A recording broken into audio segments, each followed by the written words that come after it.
Welcome to Franklin County Home Health Agency's Where the Heart Is. I'm your host, Courtney Bates.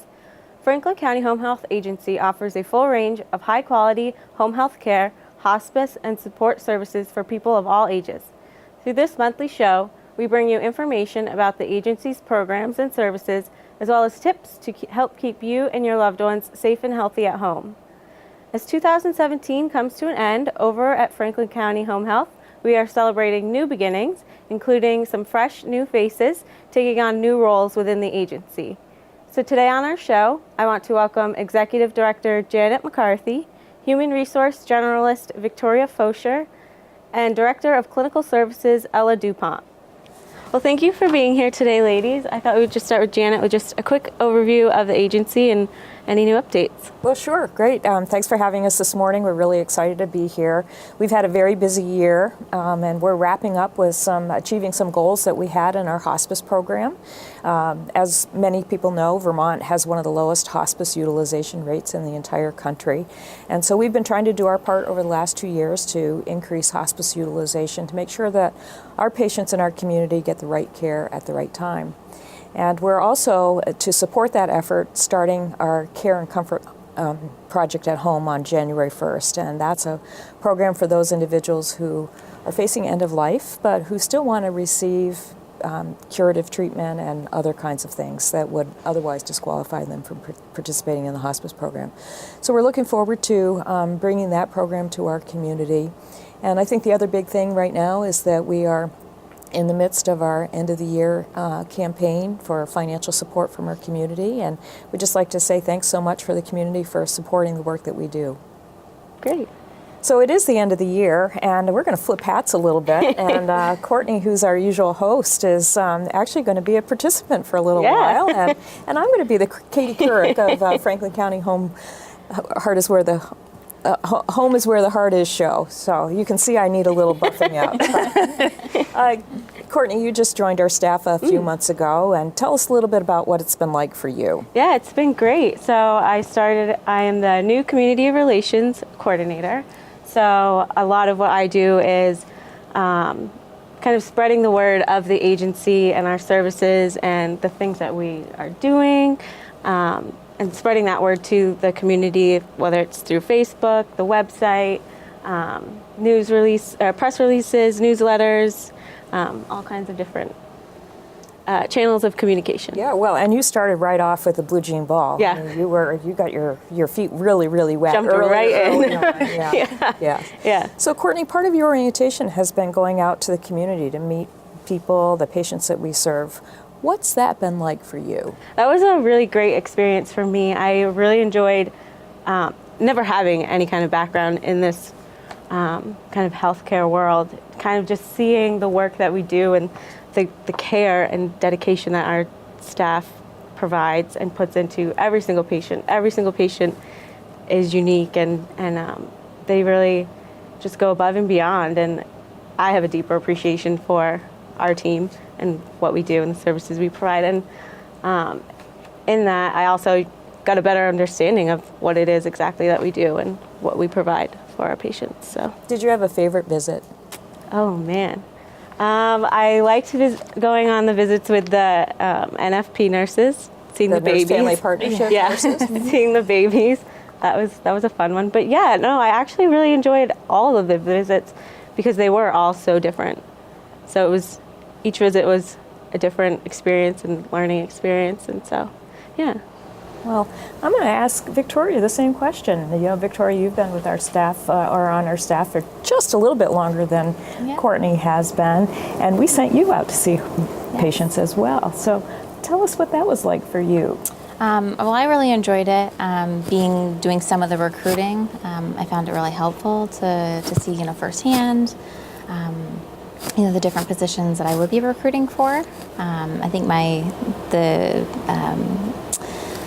the visit that I enjoyed the most was the care attendant visit. I think I learned a lot as to, the the care that is provided.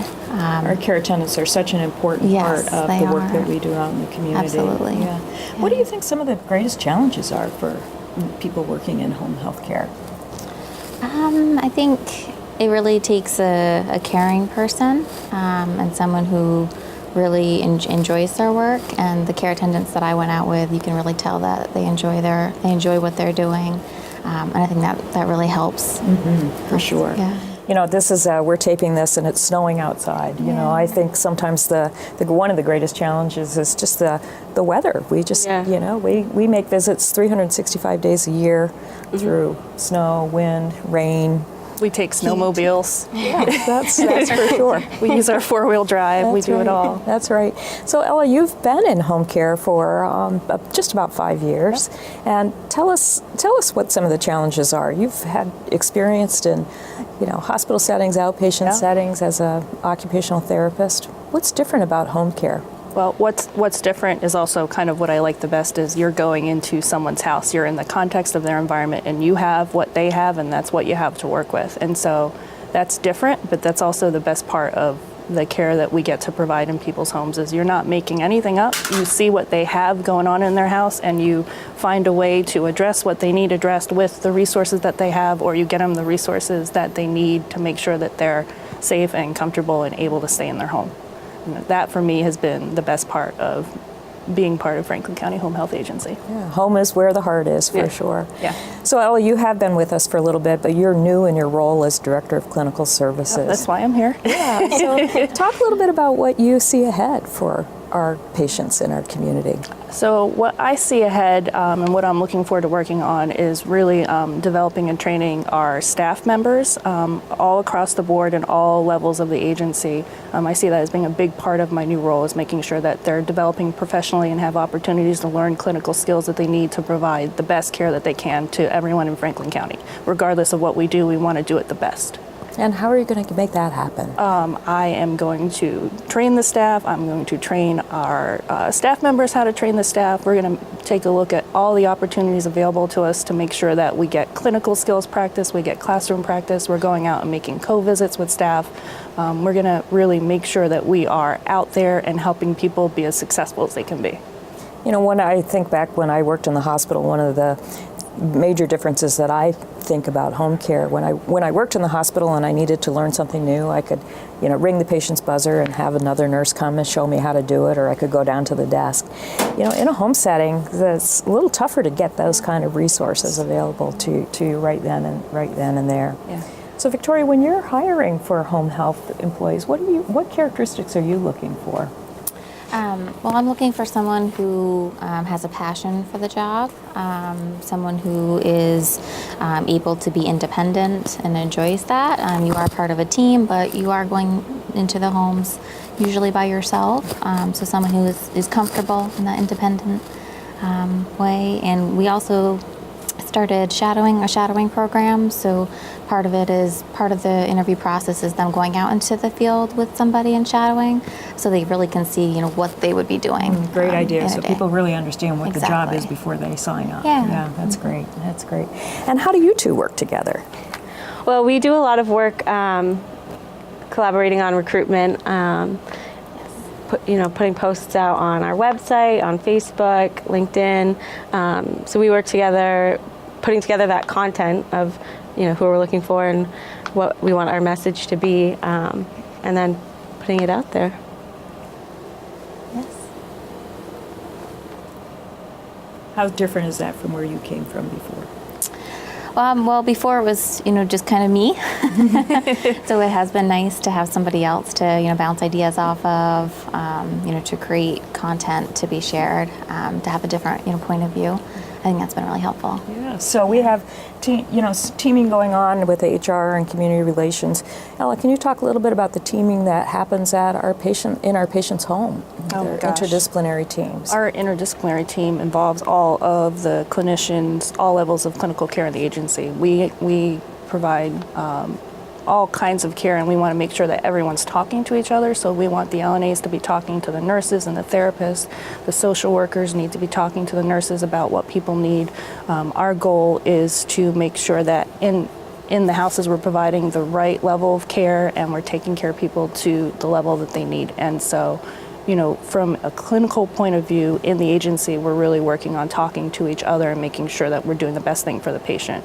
And then outside of the agency, we're also working on improving our care coordination in the community of Franklin County and also externally. We're working on the Care Navigator platform to work on communicating with doctors' offices, nurses, social workers, hospitals, all to make sure that we're providing what a person needs to keep them at home. So we're kind of internally and externally really working on making sure that we're coordinating care for people to give them the best level that they can have in their house. So who are some of our community partners that we're integrating that kind of care with? The doctors' offices are who immediately come to mind. The primary care physicians have been really working hard on using that platform to communicate with us. The hospitals themselves, Northwestern Medical Center has been a great partner in communicating with us and working toward using this platform effectively, and it's been really great. Those are the two big ones that come to mind for me. NCSS is another one that's been very active in trying to get this platform going and really kind of pushing its use in the community. So let's take it to the bedside. Why is that important? Why is that coordination of care so important? Well, you want to know what other people are doing so you're not doing the same thing or you're not working in cross purposes. If someone, you know, in a doctor's office is saying, you know, this medication isn't working, let's try something else, then we need to know that so when we're at the bedside, we can have the conversation with the family in the house and say, listen, the doctor wants us to try this, or make sure that they're not taking a medication that works at complete counter purposes to the medication that the doctor wants them to take. That's kind of the most concrete example I can think of. But even in terms of social work, if we're filling out applications for housing, we want people to know that, hey, we filled out all of these applications, so then they can follow up at the next visit to see how things are going at the PCP's office, and then they can communicate with us if there's an issue around housing or food instability or any of those social determinants of health that we can then work with in a person's home. So it just has a great way to have a continuum of care for people in Franklin County if we can all just talk to each other, and that's what this does.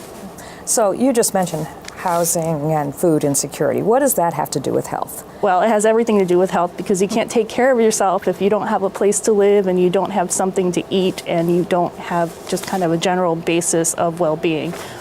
You know, it's hard to provide care in someone's truck. You really need to be able to have the optimal level of health to have some of the basic needs met so that you can really work toward achieving that optimal level of health to control whatever disease or illness that you have. So you're a patient in the hospital, or Courtney just got sick. Oh, no. Courtney's a patient in the hospital. How would she get a referral to home health services? Oh gosh, well, she could ask for it at the hospital. If you're in the hospital and you want to choose us as your home health provider, we would love for that to happen, and you simply just let them know at the hospital that if you need home health services, you prefer Franklin County Home Health. If you happen to leave the hospital without a referral and you went to follow up with your primary care physician in the next few days, which is usually what happens, you can tell your primary care physician, say, hey, you know, I'd really like some follow-up care at home in Franklin County Home Health Agency. They're the people that I want to do it.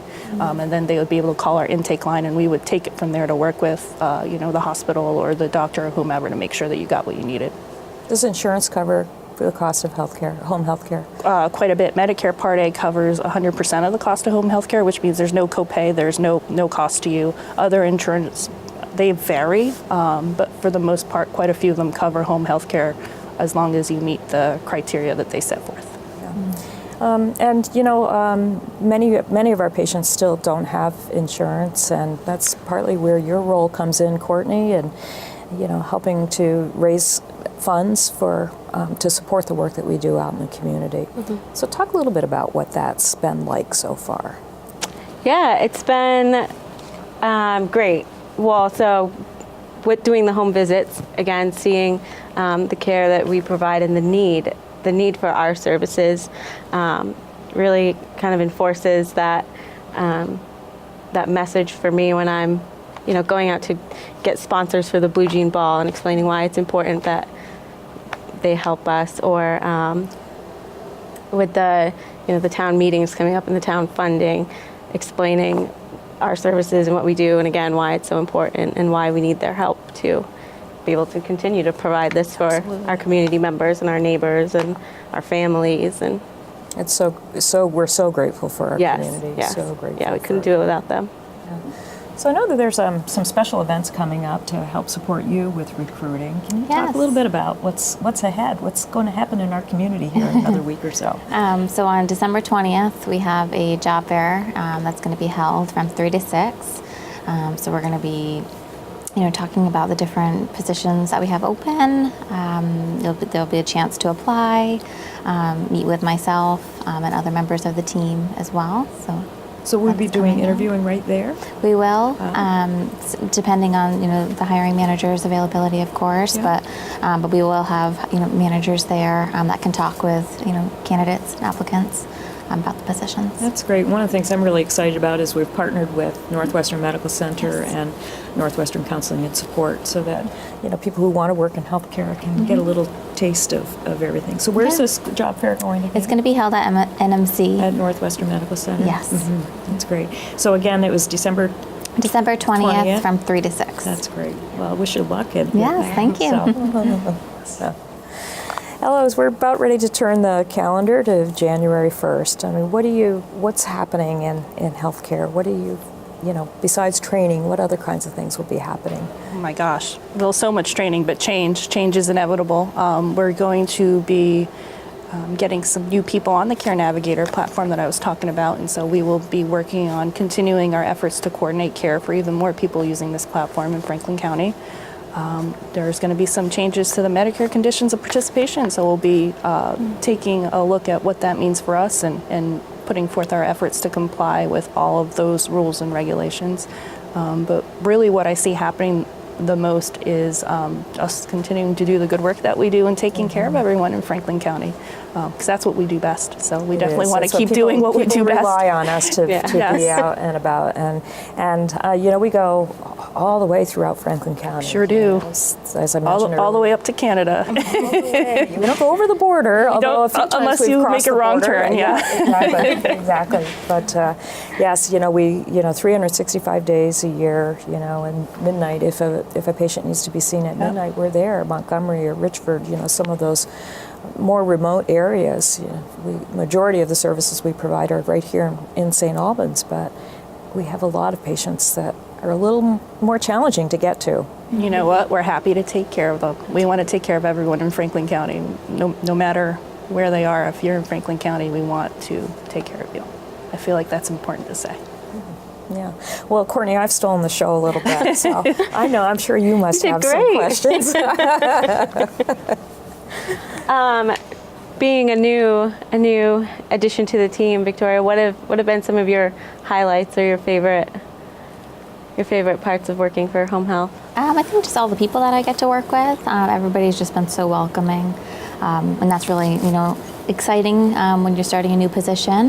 You don't know the people you're going to be working with, and everybody's just been very wonderful and happy to explain things or happy to talk about what they do to help me understand their part in the puzzle and how I can assist them. Yeah. I know when I started, one of the things that I was pleasantly surprised by was the different ways that the different opportunities for professional growth and leadership opportunities within the agency. So Ella, why don't you tell us a little bit about that? I would love to. The leadership program has kind of turned into my baby, and so I love the work that I get to do with everyone in the agency. So the leadership program is available to everyone in the agency, regardless of what you do, to access, and it has 3 levels right now that you can access. You can come to a monthly leadership lunch and learn session that I run, or you can access an online education platform that we have of 17 courses to develop leadership skills. And we also have a leadership lending library that I run to lend out books on tape and CDs and things like that, so that people who say that they don't have time for kind of the traditional education can listen to a book in between clients in the car and really give everyone an opportunity to access some education and leadership development. Yeah. So I've been working really hard over the past 2 years to get the program off the ground and running, and with lots of feedback from staff and managers. We've really had the chance to develop it from kind of a fly by night, tell me what you want me to do, and I'll do it next month, to a little more structure and organization, and it's been really great. We've had actually a few people that have been going to the leadership program that I've been putting on for the past 2 years. The live ones have applied for new positions in the agency and had the opportunity to be promoted or change different job roles, and so it makes me really happy to see people growing after taking some of the things that I've had the chance to work with them on. Yeah, Janet, it must be great for you to be able to sit back and watch people grow and develop. It's the best. It's one of the best parts of my job, absolutely. And Ella's a great example. I was just going to say. Ella, she's just, came without any background or experience in home care, but took it by the bull by the horns, and has really been instrumental in helping our organization prepare for the future, help our staff develop and learn and grow. And she'll be soon graduating with her MBA, and this is kind of her, as she said, her baby, and will be her capstone. But certainly not her only claim to fame. But it absolutely is. I think many people think, oh, I need to get a different job somewhere else, but the reality is in home care there are so many opportunities to learn and grow. So, it can be changing a team, it can be changing a focus of a program, it could be going to school, attending leadership. There's many, many opportunities just within the industry of home health care. So, we're really, really proud to be able to offer those kinds of things to our employees to keep them there. Yeah. And I have to say, in my research, I think that not to toot our own horn, but we're one of the only nonprofit agencies in Vermont that's really running a program like this. Yeah. And so I think it really shows our commitment to, hiring the right people and keeping them here and helping them figure out if you want to do something else, let's figure it out together, because we want to keep you working with us. Yeah. Our staff are our biggest asset, and we want to keep them happy and growing. Yeah, definitely. I think about one of our nurses that's been with our organization for about 25 years. Talks about how different every day is in home care. She can go out and, drive on the roads, and the scenery changes. She says, that's my office. My office scenery changes every single day. So, in addition to be out on the roads, it's people that we all meet every single day. Just really makes it a very dynamic profession to be in. It's just a really wonderful kind of segment of the healthcare industry. So. Yeah, and actually you've been with the agency for almost 30 years now, right? 28 or 29, I've kind of lost count. So you've seen a lot of changes within the agency. What has that been like, and what are some of your favorite things to see change? Well, I think one of my favorite changes is to see our staff learn and grow, and be promoted or do new things. Every single day I hear a success story that something has some way that our staff has made a difference to the people that we serve out in the community, and that's what recharges my batteries. I'm a nurse, and so I have the opportunity to go out from time to time to be reminded about what it's all about, that why the work that we do is so critical and so important. Great. Well, thank you for joining us today, ladies. Well, that's all the time we have for today. I want to thank our guests, Janet, Ella, and Victoria, for coming on our show today and telling us more about their roles at Franklin County Home Health. For more information about the care and services Franklin County Home Health Agency provides, visit our website at www.fchha.org or call our office at 802-527-7531. Thank you for watching, and be well.